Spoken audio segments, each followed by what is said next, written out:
पुणे के पास में एक गांव है, उसका नाम है पुरंदरपुर। क्या नाम है? वहां पर एक व्यक्ति रहते थे, उनका नाम था पुरंदर। थे तो वो ब्राह्मण, लेकिन अपने स्वभाव से, अपने कर्म से बिल्कुल दूषित। किसी भी प्रकार से ब्राह्मणत्व उनके अंदर दिखाई नहीं देता था। व्यापार करते थे, दुकान थी उनकी। उनकी पत्नी का नाम था सरस्वती बाई। क्या नाम था? कंजूस एक नंबर के थे ये, पूरे संसारी थे, लेकिन उनकी पत्नी परम भक्त सरस्वती बाई। भगवान ने मन में विचार किया, न दान करता है, न पुण्य करता है, न किसी भी प्रकार की कोई सेवा करता है, बस ये पूरे दिन व्यापार करता है, धन कमाने में इसकी रुचि है, इस पर मुझको कृपा करनी है। न जाने कौन से गुण पर दयानिधि रीझ जाते, कौन से भाव पर रीझ जाए, क्या पता ठाकुर जी का। अच्छा, एक बात और मैं स्पष्ट कर दूं, महासंसारी तो है, महासंसारी है, लेकिन वैष्णव अपराध से बचा हुआ है, तो ठाकुर जी कृपा होगी।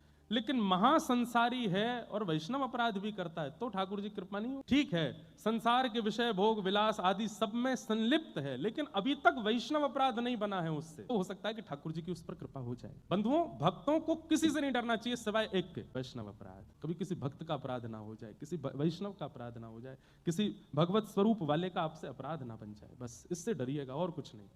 हम तो हमेशा कथा में कहे, ठाकुर जी की भोग में कोई कटौती हो जाए चलेगा, ठाकुर जी के श्रृंगार में दिक्कत हो जाए चलेगा, ठाकुर जी की सेवा में दिक्कत हो चलेगा, पर ठाकुर जी का नाम गाने वाले किसी की सेवा में कभी कोई अपराध मत करिएगा, वो अपराध है, उससे ठाकुर जी क्षमा नहीं करते। पुरंदर दास जी जो थे, इनसे वैष्णव अपराध नहीं हुआ था अभी तक, लेकिन ये महासंसारी थे। एक बार ठाकुर जी के मन में आया कि मुझे इन पर कृपा करनी है। और किस लिए कृपा करनी है? क्योंकि पत्नी परम भक्ता है। ठाकुर जी एक दीनहीन से ब्राह्मण बन के, यही पंडरीनाथ भगवान दीनहीन से ब्राह्मण बन के पहुंच गए, और पहुंच करके पुरंदर दास जी की दुकान पर जाके खड़े हो गए। पुरंदर दास जी बोले, कहो क्या चाहिए?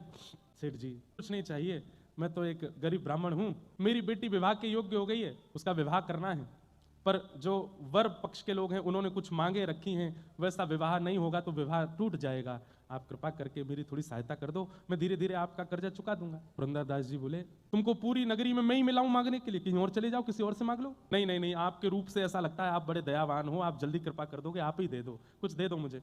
पुरंदर दास जी अपनी कुर्ता दिखा, देखो मेरा कुर्ता यहाँ से फट रहा है, मेरी धोती फट रही है, मेरी बैठने वाली जो गलीचा है वो भी फटा हुआ है, मेरे खुद की हालत ऐसी खराब है, मैं तुम्हारी सेवा कैसे करूं? नहीं नहीं महाराज, आप चाहेंगे तो सब हो जाएगा, मेरी थोड़ी कृपा कर दो, मुझे थोड़ा सा धन दे दो। पुरंदर दास जी बार बार अपने सेवकों कहें, इसको भगाओ यहाँ से, इसको भेजो यहाँ से, ये मांग रहा है, मैं देना नहीं चाहता इसको। सब लोग इधर देखिएगा, ध्यान से सुनिएगा। लेकिन ठाकुर जी हट कर लें तो कौन समझा सके? यहाँ दुनिया के लोग जिद पे अड़ जाते हैं तो नाक में दम हो जाता है, ठाकुर जी अगर जिद कर लें दुनिया बनाने वाले, तो उनको कौन समझाए? ठाकुर जी तो वहीं बैठ गए दुकान के बाहर ही, बोले जाऊंगा तो आपसे लेके ही जाऊंगा और कहीं नहीं जाऊंगा, और नहीं तो मेरी बेटी का ब्याह टूटेगा, उसका जो अपराध होगा वो आपको लगेगा।